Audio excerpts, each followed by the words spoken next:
कलाम सुनने से पहले चले हम दुआ करें। है हमारे परवरदिगार, हमारे आसमानी बाप, जो हमें संभालने वाला खुदा है, जो हमारे लिए मुस्तैद मददगार है, और एक बार आपके बेटे यीशुआ के खून के छिड़काव को नीचे आते हुए हम आपके करीब आते हैं। आसमानी बाप, हम जानते हैं कि आप हमें संभालने वाले खुदा हैं, इसलिए आप हमेशा आपके कलाम के ज़रिए से हमसे आप गुफ्तगू करते ही आते हैं और हमें संभालते रहते हैं। हम आपका शुक्र अदा करते हैं। आज शाम को भी हमसे गुफ्तगू करने के लिए शुक्र अदा करते हैं। और खुदावन, आज शाम को और एक बार आपके बेटे हैं और हमारे नजत दहिंदा यीशुआ, हमारे प्यारे खुदावंद और हमारे चरवाहा यीशुआ के पास आकर उनकी मेज़ में हाथ डालने का मौका जो आपने और एक बार हमें बख्शा है, इस मौके को लेकर हम आपका शुक्र अदा करते हैं। इस शाम को खुदावन, जैसे ही हम आपके कलाम का मुताला करने वाले हैं, हमारी रूहों को आप तरोताज़ा कीजिए और बहाल करें, ताकि हम आपके कलाम के ज़रिए से ताकत पकड़ें और आप में मजबूत बने और आपके करीब आकर आपके साथ चलें। खुदावन, हम अपने आप को आपके हाथों के सुपुर्द करते हुए, आपकी मदद मांगते हुए, और आज शाम को आपके बच्चों को देने के लिए मेरे पास कुछ भी नहीं है खुदावन, इसीलिए आपके पाक रूह की मदद कसरत से मांगते हुए, आपका जलाल आप खुद जाहिर कीजिए करके आपसे दरख्वास्त करते हुए, ये छोटी सी दुआ मेरे खुदावंद और मुनज्जी जी यीशुआ के पाक नाम से मांगता हूँ, सुनकर कबूल फरमाए, आमीन। अजीजों, हम देखते हैं कि हमारे खुदा ने हमें एक मकसद से बनाया है। बाइबल में हम बार बार देखते हैं कि खुदा ने हमारे वास्ते एक मकसद तैयार रखा है। खुदा ने एक मकसद से हम सबों को उसने पैदा किया है, तैयार किया है। अगर हम बाइबल की आगाज से, शुरू से अगर हम पढ़ते आए, यहोवा की किताब में शुरू से अगर हम पढ़ते आए, तो शुरू से ही हम देखते हैं कि हमारा खुदा जो है, उसके हर काम में खुदा का कुछ ना कुछ मकसद जरूर होता है। इसीलिए आज हम पहले से लेकर पहली किताब से चंद बातें देखेंगे जो हमें बताती हैं कि हमारा खुदा जो है हमारी जिंदगी में हमेशा एक मकसद जरूर रखता है। हम इस दुनिया में अपनी मनमानी के मुताबिक, अपनी मर्जी के मुताबिक जीने के लिए पैदा नहीं हुए। हमारे खुदा ने हमें इस दुनिया से अपने लिए नए सिरे से पैदा इसलिए किया ताकि हम उसके लिए जिएं, क्योंकि खुदा ने अपने लोगों को लेकर, अपने बच्चों को लेकर ये ख्याल किया है और ये नमूना बांधा है कि वो उसकी मर्जी के मुताबिक, उसके मकसद के मुताबिक जिएं। अजीजों, अगर हम बाइबल में देखते हैं, पैदाइश की किताब जेनेसिस चैप्टर 1 26 से लेकर 28 तक अगर हम पढ़ते हैं, तो यहाँ पे आदाम के बारे में हम पढ़ते हैं। देखें, पैदाइश की किताब बुक ऑफ जेनेसिस चैप्टर 1 आयत नंबर 26 और 27 और 28।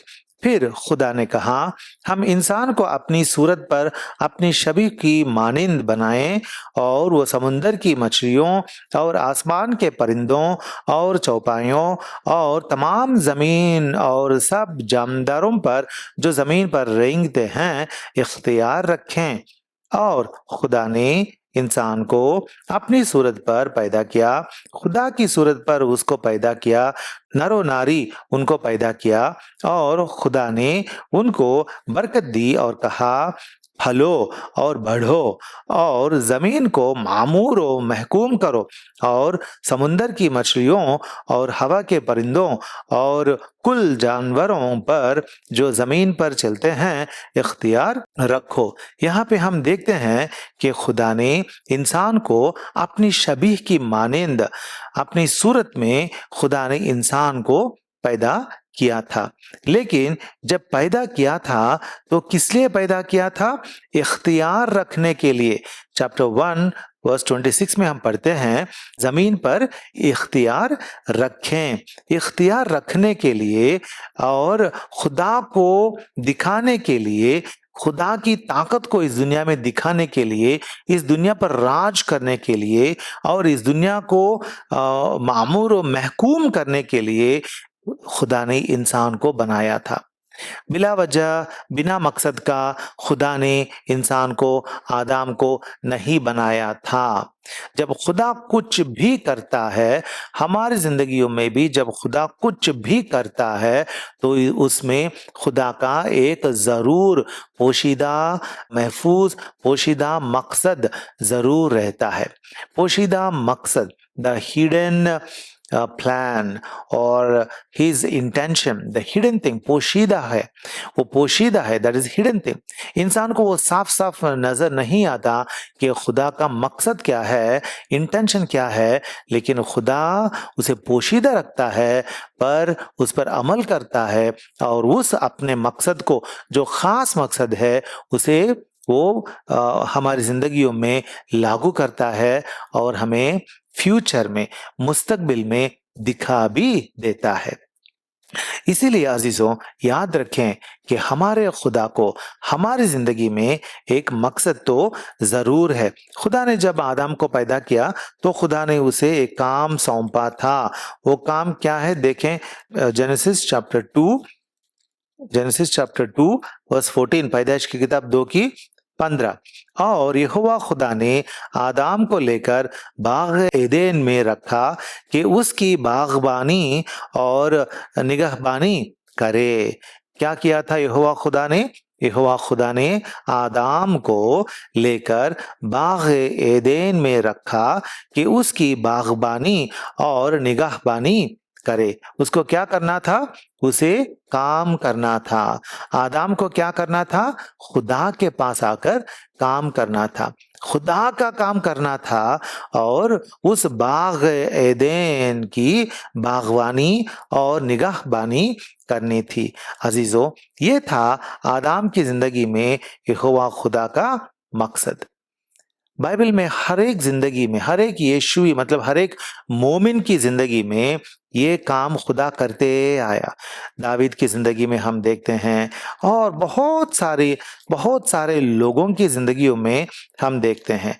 अगर हम नबियों की किताबों में आते हैं, अगर हम इर्मिया की किताब में आते हैं, बुक ऑफ जर्मिया 29वां बाब 29th चैप्टर 11 29 की 11 क्योंकि मैं तुम्हारे हक में अपने ख्यालात को जानता हूं, यहोवा फरमाता है, यानी सलामती के ख्यालात, बुराई के नहीं, ताकि मैं तुमको नेक अंजाम की उम्मीद बख्शूं। यहाँ पे खुदा कहता है, मुझ पर ईमान धर, मुझ पर ईमान रख। आपकी जिंदगी मतलब अपने बच्चों की जिंदगियां खुदा कहता है कि मेरे हाथों में सौंप, तेरी जिंदगी मेरे हाथों में सौंप और मुझ पर ईमान रख, मैं संभालूंगा, मैं सब कुछ संभालूंगा करके खुदा कहता है। इसीलिए वो कहता है, क्योंकि मैं तुम्हारे हक में अपने ख्यालात को जानता हूं। खुदावन हर एक की जिंदगी में ख्यालात रखता है। ये खुदा का कलाम है, ये आपका कलाम नहीं, मेरा कलाम नहीं।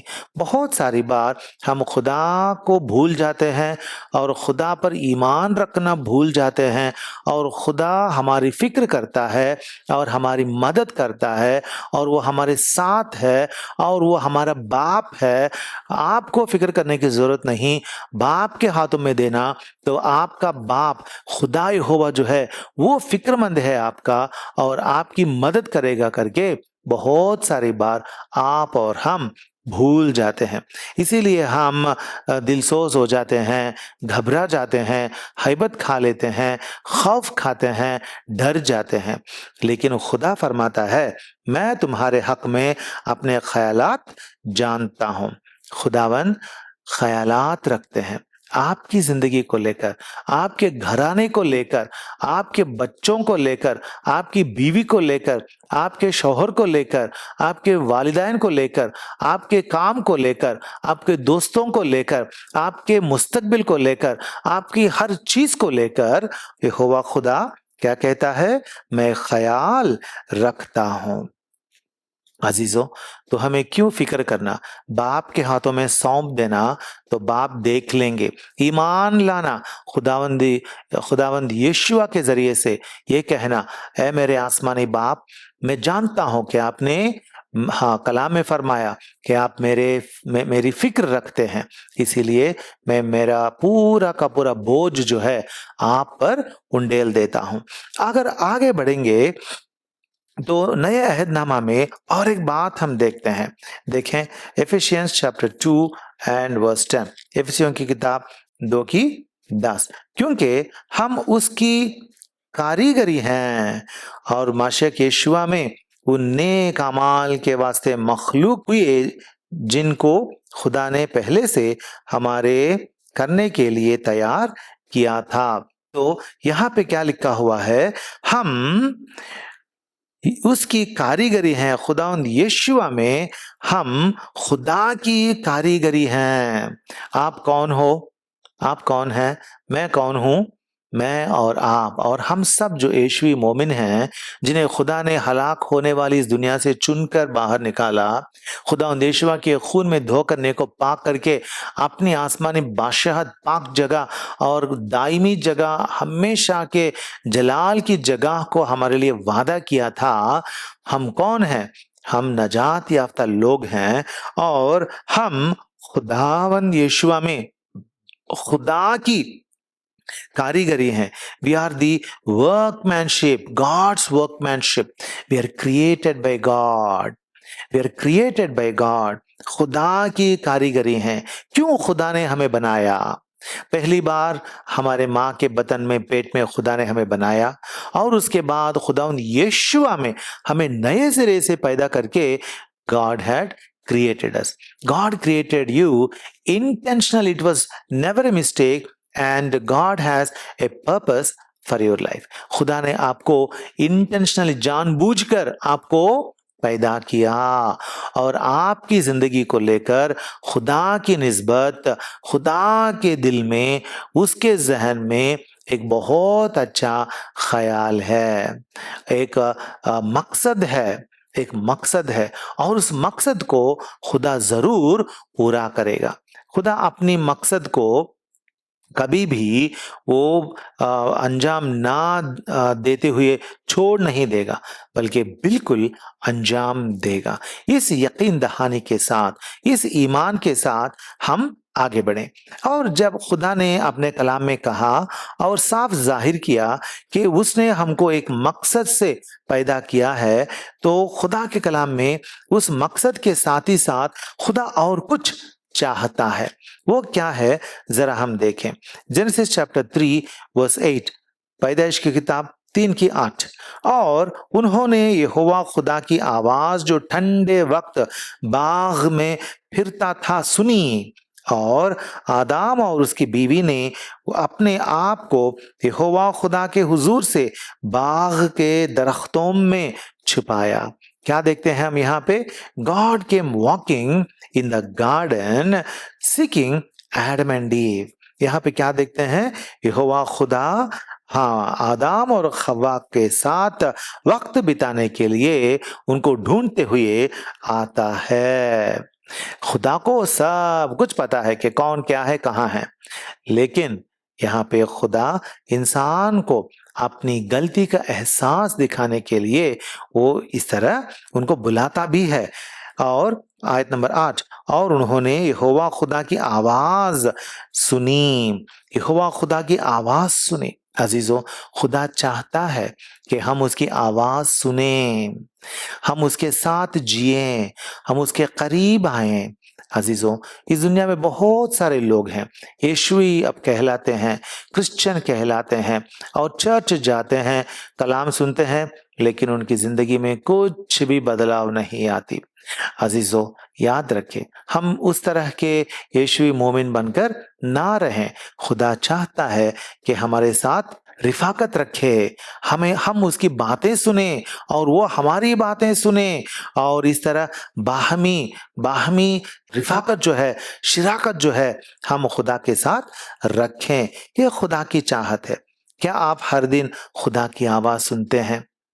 क्या आप हर दिन सुबह उठकर पहले घुटने टेक कर दुआ करते हैं और उसके बाद खुदा का कलाम पढ़कर उसकी आवाज के तालिब होते हैं? बाइबल जब हम पढ़ते हैं तो यूं ही ऐसा पेज पलटा पलटा कर हमें पढ़ने की जरूरत नहीं है। कुछ भी जो कुछ भी हम पढ़े हैं उसमें खुदा की आवाज सुनना, ये कहना कि ए खुदा मुझसे बातें कर। और जब हम खुदा से मांगते हैं कि हमसे बातें करे, तब खुदा हमसे बातें करेगा और अपनी मर्जी हमें बताएगा और उसका मकसद जो हमारी जिंदगी में जो है वो हमें बताएगा। खुदा की मकसद को रोज हम जाने, इस दिन का मकसद क्या है हम जाने और उस मकसद के पास आगे बढ़े, उस मकसद के साथ आगे बढ़े। देखें मज़ामिर की किताब चैप्टर 27 वर्स 8, जब तूने फरमाया कि मेरे दीदार के तालिब हो, तो मेरे दिल ने मुझसे कहा ऐ यहोवा मैं तेरे दीदार का तालिब रहूंगा। क्या लिखा हुआ है साम्स 27:8, जब तूने फरमाया, जब खुदा ने कहा कि मेरे दीदार के तालिब हो। खुदा कहता है, खुदा चाहता है कि इंसान उसके साथ रहे और इंसान उसकी आवाज सुने और इंसान उसके साथ शिराकत रखे, रिफाकत रखे और उसके दीदार के तालिब हो। और इसीलिए दाविद कहते हैं, जब तूने कहा फरमाया कि मेरे दीदार के तालिब हो, तो मेरे दिल ने तुझसे कहा। किसने कहा? दाविद ने नहीं, दाविद के दिल ने। दिल किस तरह की चीज है? दिल तो बहुत धोखेबाज है, हिलाबाज है, इस तरह का दिल है इंसान में। लेकिन दावीद ने अपने दिल को इस तरह बदल दिया था, इस तरह उसने अपने दिल को खुदा के अपने काबू में लाकर खुदा के मातहत किया कि उसके दिल अब ये कहता है, हमेशा धोखे से भरा हुआ दिल जो है अब वो बदल गया है। इसीलिए अब ये दिल भी ये कहता है कि ऐ यहोवा मैं तेरे दीदार का तालिब रहूंगा। उसका दिल कहता है मैं रहूंगा। क्या बनकर रहूंगा? तेरे दीदार का तालिब बनकर मैं रहूंगा। अजीजों, हमारी जिंदगी जो है, क्रिश्चियन लाइफ जो है, ये जिंदगी हमारे खुदा की देन है। खुदा ने हमें दी है ये जिंदगी, इसीलिए हमारे खुदा के तालिब बनकर हम रहें। और किस लिए दिया था खुदा ने ये जान, ये जिंदगी किस लिए दी थी? हाँ, इसलिए दी थी कि हम खुदा के मकसदों को हम पूरा करें। इसीलिए अजीजों, हम देखते हैं खुदा यीशु ने क्या कहा, तुम मुझ में कायम रहो। खुदा यीशु ने कहा, देखें जॉन 15:4-5, जॉन 15:4-5, मैं अंगूर का दरख्त हूं, तुम डालियां हो।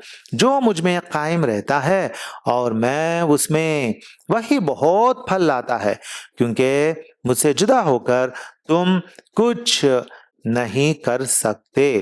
तुम कुछ नहीं कर सकते। खुदा यीशु ने कहा, तुम मुझ में कायम रहो, मुझ में कायम रहो। खुदा यीशु चाहते हैं कि हम हमेशा खुदा यीशु के साथ मिलकर इस दुनिया में रहें।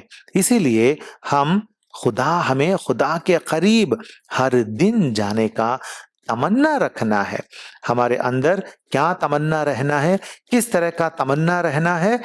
हमें हमारे अंदर खुदा के करीब जाने का तमन्ना हर दिन रहना है। हम हर दिन बहुत वक्त हमारे लिए बिताते हैं। हम बहुत वक्त सुबह से लेकर शाम तक हमारे कामकाज में बिताते हैं। उसके बाद लोग रिलैक्स होने के लिए बिताते हैं और लोग बाहर रिलैक्स होते हैं। फिर भी हम खुदा के लिए कितना वक्त देते हैं, हम जरा सोचें और समझें। इसीलिए हमें खुदा के करीब आना है। हमें याद रखना है कि हम खुदा के करीब हर दिन वक्त हमें बिताना है। याकूब की किताब देखें, याकूब की किताब जेम्स 4:8, याकूब की किताब 4:8, वहां पे हम क्या पढ़ते हैं? खुदा के नजदीक जाओ तो वो तुम्हारे नजदीक आएगा। क्या लिखा हुआ है? खुदा के नजदीक जाओ। हाँ, खुदा का कलाम हमें यह कहता है, खुदा के नजदीक जाओ।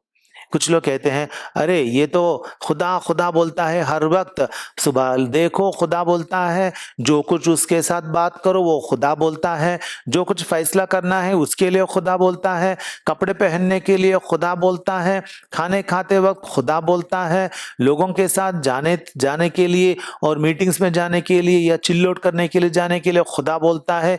ये क्या बंदा है भाई, हम तो बहुत तंग आ गए इससे करके। लोग कहते हैं जब आप खुदा के नजदीक जाते हैं। लेकिन खुदा खुदा तो यही चाहता है कि हम उसके नजदीक जाएं। इसीलिए लिखा हुआ है, खुदा के नजदीक जाओ तो वो तुम्हारे नजदीक आएगा। आजकल लोग खुदा को अपने नजदीक क्यों नहीं पा सकते? क्योंकि वो खुद खुदा के नजदीक नहीं जाते।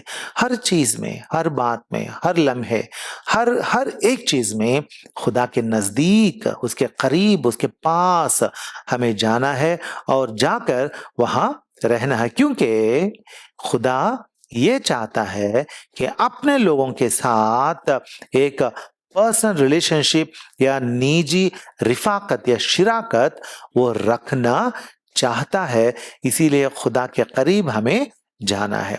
और इतना ही नहीं, अगर हम देखते हैं तो हमें क्या करना चाहिए? खुदा का कलाम हम सुनते हैं, खुदा के करीब जाना है करके हम जानते हैं, खुदा के बारे में बहुत सारी बातें हम सुन चुके होते हैं या पढ़ चुके होते हैं।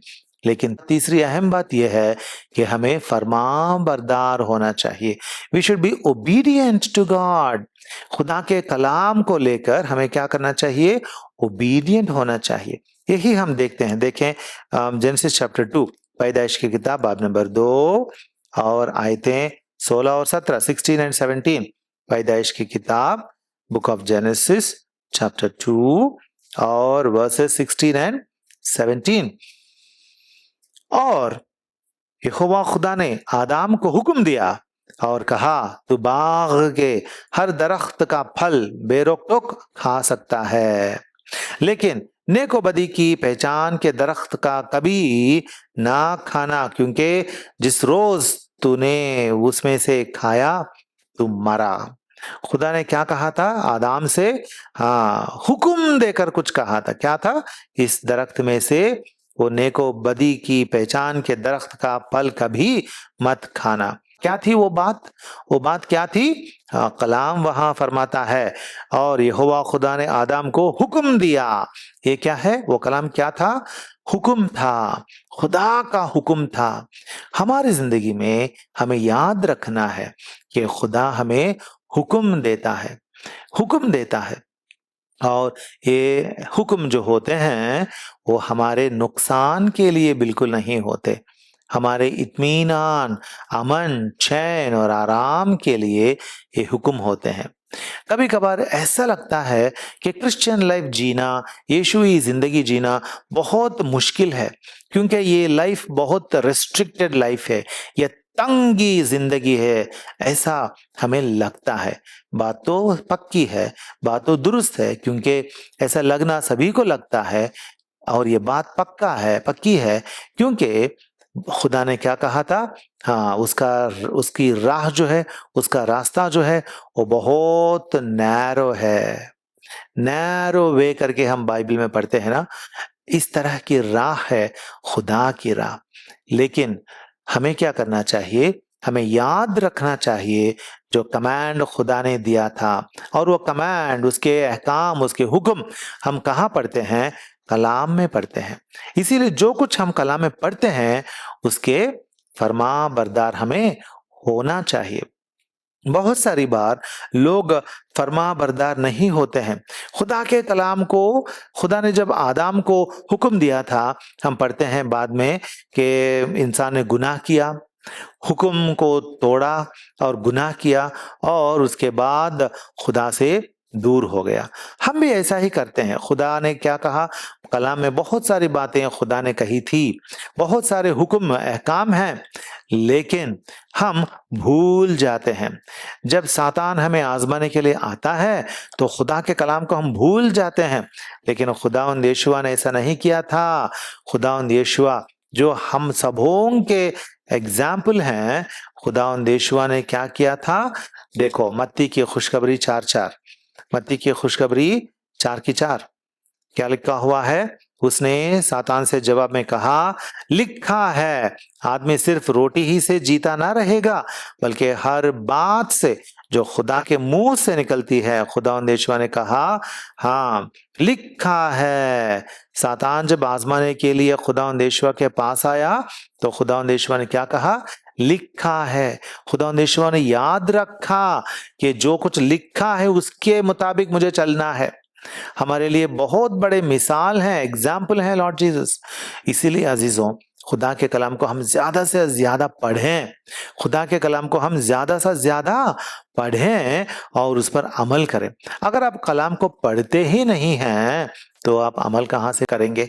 इसीलिए खुदा का फरमाबरदार बनना जरूरी है। इसीलिए हमें क्या करना चाहिए? हमें खुदा के कलाम को अपने दिल में रखना चाहिए। देखें John's gospel 14 and verse 15, John 14:15, यूहन्ना की खुशखबरी 14:15, अगर तुम मुझसे मोहब्बत रखते हो तो मेरे हुक्मों पर अमल करोगे। खुदावंद यहोवा ने क्या कहा? हाँ, अगर तुम मुझसे मोहब्बत रखते हो तो मेरे हुक्मों पर अमल करोगे। खुदावंद यहोवा चाहते हैं कि हम उसके हुक्मों पर अमल करें। जब हम खुदा के हुक्मों पर, अहकाम पर अमल करते हैं तो हमें क्या मिलता है? हमें खुदा से बरकतें मिलती हैं, उसकी नेमतें मिलती हैं और उसकी शिराकत मिलती है। और इसीलिए अपनी जिंदगियों को इस फर्मा बरदारी पर, ओबीडियंस पर हमें तामीर करनी है।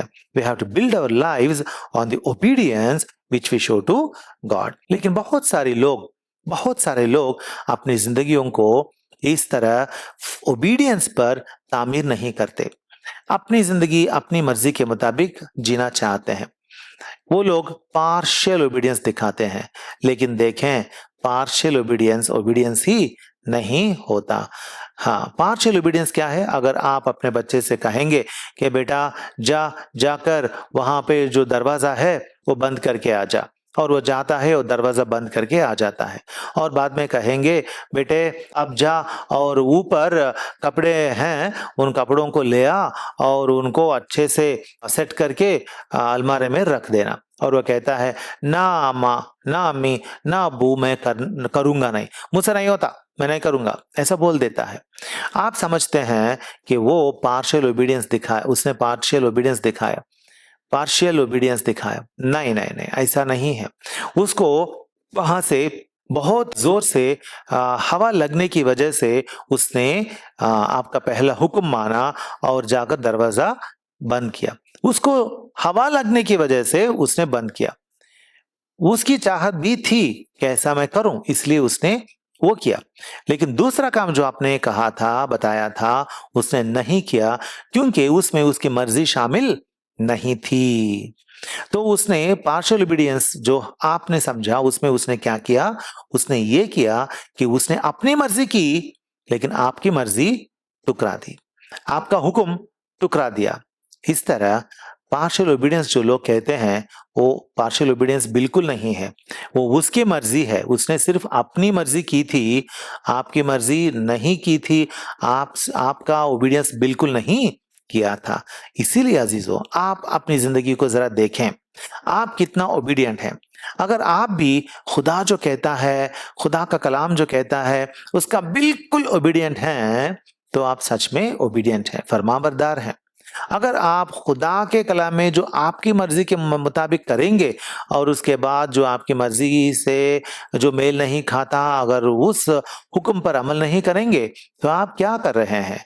आप भी पार्शियल ओबीडियंस नहीं कर रहे हैं, आप बिल्कुल अपनी मर्जी कर रहे हैं या नाफरमानी दिखा रहे हैं। अजीजों, हमें से कितने लोग ऐसे हैं जो समझते हैं कि मैं पार्शियल ओबीडियंस दिखा रहा हूं, लेकिन वो पार्शियल ओबीडियंस नहीं है, वो फरमाबरदारी बिल्कुल नहीं है, लेकिन वो आपके मन मर्जी है, मनमानी है।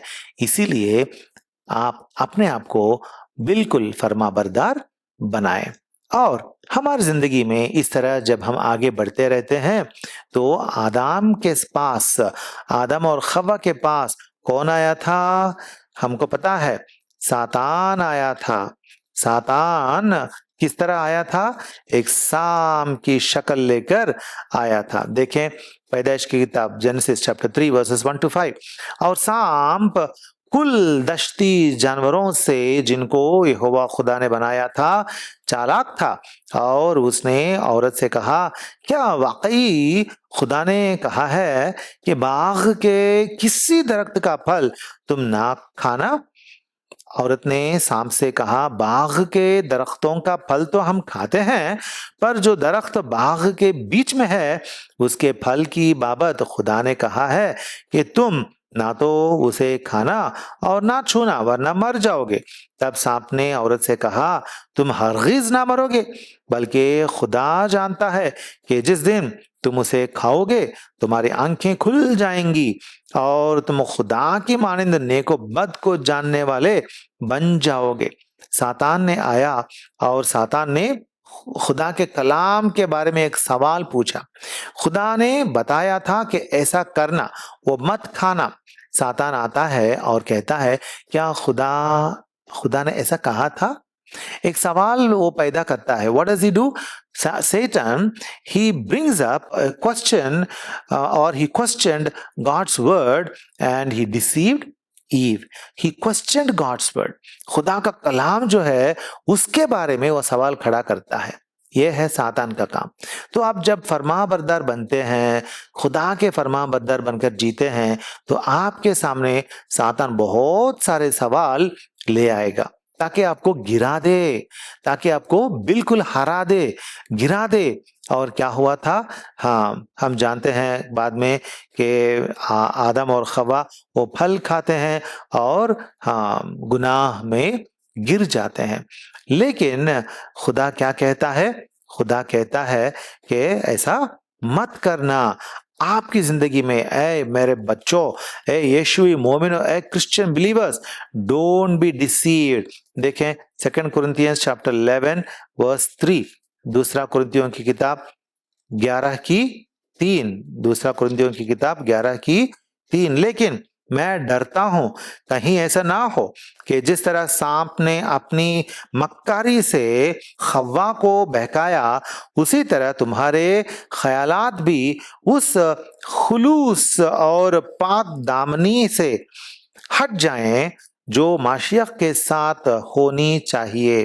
अजीजों, क्या लिखा हुआ है कि ऐसा ना हो जैसा सांप ने अपनी चालाकी और मक्कारी से खव्वा को बहकाया, उसी तरह तुम्हारे ख्यालात भी बहक जाएं। अजीजों, हमारे ख्यालों में हमें बहुत सख्त रहना जरूरी है ताकि हम बह न जाए। ओबीडियंस दिखाने में, खुदा के सामने फर्मा बरदारी दिखाने में हम बह न जाएं या बहक न जाएं। अजीजों, आजकल बहुत सारे लोग बहक जाते हैं, दुनिया से मोहब्बत करते हुए बहक जाते हैं। खव्वा ने उस फल को देखा और उसने सोचा ये तो खाने के लिए बहुत अच्छा होगा, देखने के लिए भी बहुत अच्छा है और हमें बहुत इल्मवार बनाने के लिए भी, इल्म बख्शने के लिए भी बहुत अच्छा है। इसीलिए इसी तरह बहुत अच्छा बहुत अच्छा बहुत अच्छा लगेगा ये डिसोबीडियंस, ये टेम्पटेशन, ये आजमाइश जो है बहुत अच्छा लगेगा। इसीलिए लोग दुनिया से मोहब्बत रखते हुए, दुनिया में बहुत अच्छी बातें हैं करके दुनिया के पीछे पीछे जाते हुए खुदा के सामने डिसोबीडियंस या नाफरमानी दिखाते हैं।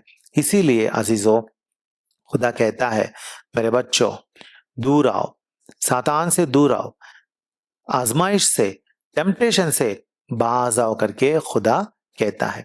बहुत सारे लोग आजकल दुनिया में गिर चुके हैं। यीशुई लोग, क्रिश्चियंस जो हम कहते हैं, मैं भी जानता हूं कुछ लोगों को जिनको मैं बहुत सालों से भी जानता हूं, जो खुदा यीशुआ के साथ बहुत अपना जर्नी जो है, सफर जो है, उन्होंने बहुत अच्छा अपना जर्नी स्टार्ट किया था खुदा यीशुआ के साथ। अपनी यीशुई जिंदगी में उनका जर्नी जो था बहुत अच्छा था। उनका खुदा के साथ वो चलते थे, खुदा यीशुआ की बातें वो पढ़ते थे, फरमाबरदार रहते थे, ओबीडियंट रहते थे। लेकिन कुछ बातें आई और उस वक्त खुदा को छोड़कर दुनियादारी, मतलब दुनिया के लोगों को पसंद आने वाली जिंदगी जीने लगे। और क्रिश्चियंस में भी कुछ ऐसे लोग हैं जो दुनिया के साथ मेल रखते हैं और कुछ मैंने देखा था कि जितने भी खुदावंद यीशुआ को छोड़कर दुनिया में चले गए थे, वो लोग दुनिया वालों को देखकर खुदावंद यीशुआ को नहीं छोड़े।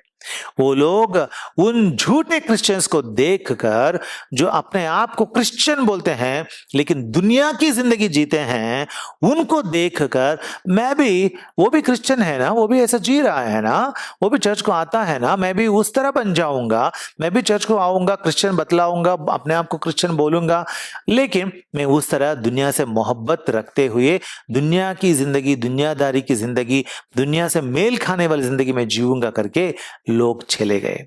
अजीजों, आप कैसे हैं?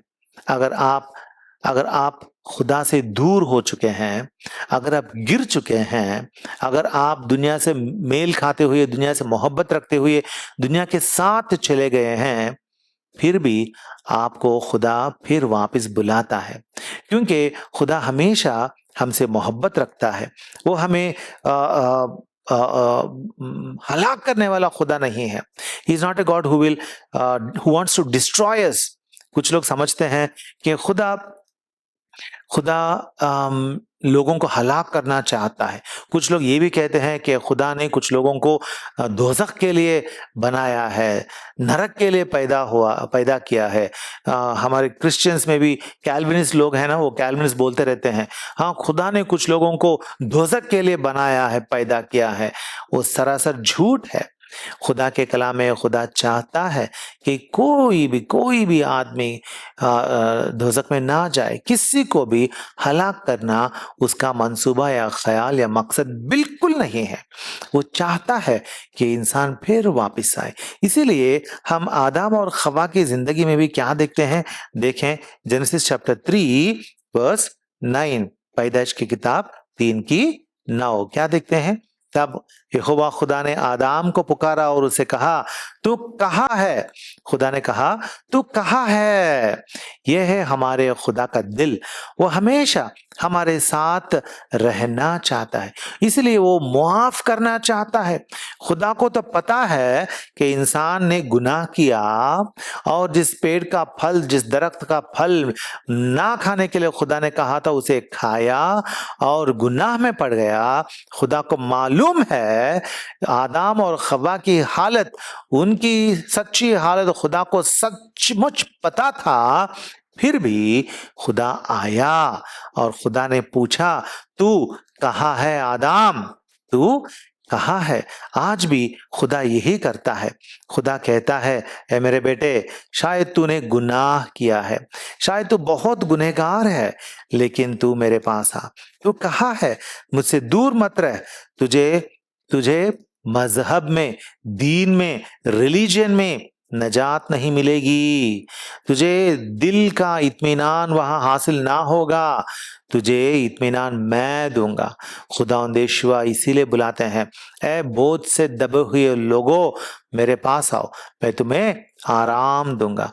इसीलिए अजीजों, शायद आप गुनाह में पड़ चुके हैं, शायद आप खुदा से दूर हो चुके हैं, शायद आप दुनिया से मेल मिलाप रखने लगे हैं, लेकिन खुदा कहता है, कहाँ है तू? कहाँ है तू? करके आज खुदा आपसे बात कर रहा है। आप खुदा के पास वापस आए। देखें साम्स चैप्टर 103, मज़ामिर की किताब 103 8 से मैं पढ़ता हूँ। यहोवा रहीम और करीम है, कहर करने में धीमा और शफकत में गनी। यहोवा कौन है? यहोवा रहम और करम करने वाला खुदा है। इसीलिए वो पुकारता है, तू कहाँ है? तू आजा। देखें यशायाह की किताब में भी खुदा क्या कहता है, हम देखेंगे। आइजिया चैप्टर 55, यशायाह की किताब 55:7, आइजिया 55:7। शरीर अपनी राह को तर्क करे और बदकिरदार अपने ख्यालों को, और वो यहोवा की तरफ फिरे और वो उस पर रहम करेगा, और हमारे खुदा की तरफ, क्योंकि वो कसरत से मुआफ करेगा। हमारा खुदा किस तरह का खुदा है? कसरत से मुआफ करने वाला खुदा है। इसीलिए खुदा कहता है, मेरे पास आओ, मेरे पास आओ। हमने बहुत सारे गुनाह किए हैं, बहुत संगीन गुनाह हमने शायद किया है, फिर भी खुदा कहता है, मेरे पास आओ, मैं तुम्हें माफ करूंगा। माफी हमें किस तरह मिलती है? देखें 1 जॉन 1:9, पहला यूहन्ना 1:9, माफी हमें किस तरह मिलती है? मुआफी, अगर अपने गुनाहों का इकरार करें तो वो हमारे गुनाहों के मुआफ करने और हमें सारी नाराजगी से पाक करने में सच्चा और आदिल है। यहाँ खुदावंद यीशुआ की बात हो रही है। खुदावंद यीशुआ, खुदा का बेटा, हमें मुआफ करेंगे। जब खुदावंद यीशुआ के खून में अपने आप को हम धो करने को पाक बनेंगे, तब हम खुदा के पास हम मकबूल ठहरेंगे, एक्सेप्टेड ठहरेंगे। कैसे ठहरेंगे? खुदा के बेटे यीशुआ के खून में अपने आप को धोना है। खुदावंद यीशुआ ने हमारे सारे गुनाहों के लिए, हमारे गुनाहों को उठाकर सलीब पर खुदावंद यीशुआ ने भुगता, हमारे गुनाहों का बोझ उठाया, हमारे गुनाहों की सजाएं खुदावंद यीशुआ ने सलीब पर उठाई। इसीलिए हम अब कह सकते हैं, ऐ खुदावंद यीशुआ, मेरे गुनाहों का आप कफ़ारा बन चुके हैं, आपका खून मेरे लिए बहाया गया है, आपका खून मुझ पर आप छिड़कें ताकि मैं उस खून को अपनाऊं और मैं पाक हो जाऊं। खुदावंद यीशुआ हमारे कफ़ारे हैं। इसीलिए खुदावंद यीशुआ से मांगना, यीशुआ आपके खून में मुझे धो करने को पाक करे। आपकी अजीम मोहब्बत से आपने मुझसे मोहब्बत रखते हुए मेरा मुतबादिल बनकर, मेरा सब्स्टिट्यूट बनकर, मेरी खताओं को, मेरे गुनाहों को उठाकर आप मेरी सजाएं सलीब पर आपने भुगती है। इसीलिए आपके खून में मुझे कफ़ारा है, आपके खून में मुझे धो करने को पाक करो, मैं हमेशा की जिंदगी पाऊंगा। इस तरह खुदावंद यीशुआ के पास आना। अजीजों, हमने आदाम के बारे में पढ़ा था। आदाम गिर गया था, लेकिन क्या खुदा ने आदाम को छोड़ दिया? खुदा ने आदाम को नहीं छोड़ा। खुदा आदाम को इसलिए नहीं छोड़ा क्योंकि खुदा की नजरों में आदाम के लिए एक बहुत बड़ा मकसद था। खुदा आपको भी नहीं छोड़ेगा क्योंकि खुदा को आपके बारे में भी बहुत बड़ा मकसद है।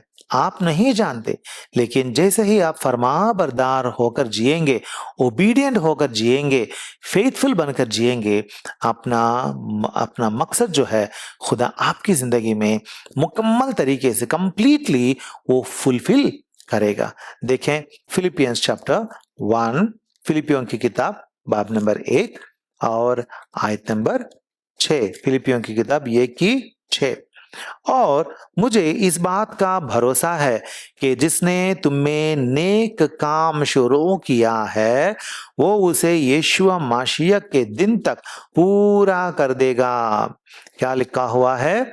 God continues his purpose to finish that on the day of Lord Jesus, is the day of return of Lord Jesus। खुदावंद यीशुआ के आने के वक्त, उस दिन तक खुदा क्या करेगा? खुदा अपनी मर्जी पूरा करते करते जो नेक काम खुदा ने शुरू किया है वो खुदावंद यीशुआ के दिन तक आपकी जिंदगी में पूरा करेगा। इसीलिए अजीजों, हम याद रखें कि हमारे खुदावंद यीशुआ में हम फरमाबरदार बनकर जिएं ताकि खुदा अपना मकसद जो है हमारी जिंदगी में वो पूरा करेगा। हमें वो छोड़ेगा नहीं। आदाम को उसने छोड़ा नहीं, बल्कि अपने मकसदों को उसने पूरा किया था। हमें भी वो छोड़ेगा नहीं क्योंकि वो हमसे प्यार करता है। वो कहता है, तू कहाँ है? आजा। इसीलिए खुदावंद यीशुआ सबों को मद्दू करते हैं, खुदावंद यीशुआ के पास आए और हमेशा की जिंदगी जिए। हम देखते हैं पैदाइश की किताब में कि आदाम बागे एदेन को खो दिया था, पैराडाइज को वो खो दिया था। लेकिन बाइबल क्या कहती है?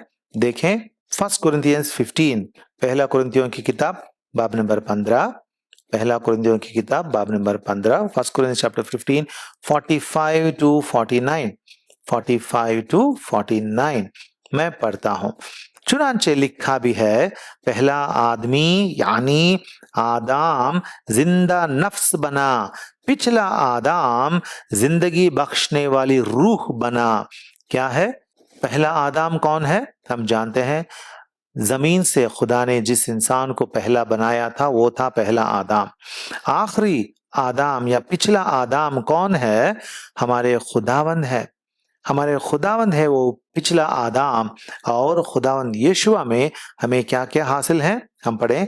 लेकिन रूहानी पहले ना था बल्कि नफसानी था, इसके बाद रूहानी हुआ। पहला आदमी जमीन से यानी खाकी था, दूसरा आदमी आसमानी है।